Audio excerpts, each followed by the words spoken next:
প্রিয় কোনো কিছুই আসলে বেশি দিন থাকে না, হোক সেটা কোনো জিনিস কিংবা প্রিয় কোনো মানুষ। যে জুতা জোড়া সবচেয়ে বেশি প্রিয়, সেই জুতা জোড়াই ছিঁড়ে যায় সবার আগে। যে জামাটাই কিনা আমাকে সবচেয়ে বেশি মানায়, সেই জামাটার রং চলে যায় সবার আগে।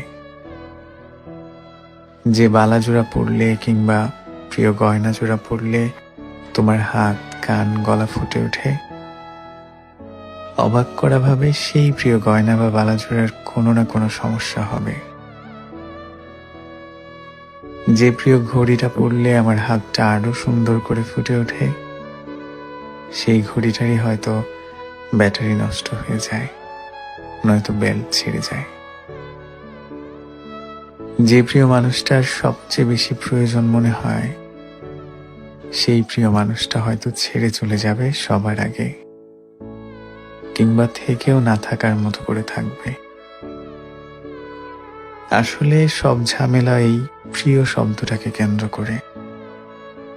যে জিনিসটা আমরা সবচেয়ে বেশি যত্ন করে রাখি, যে জিনিসটাই আমাদের সবচেয়ে বেশি প্রয়োজন, সেই জিনিসটাই আসে আমাদের কাছে খুব কম সময়ের জন্য। সেই জিনিসটাই আমাদের কাছে থাকে খুব কম সময়ের জন্য।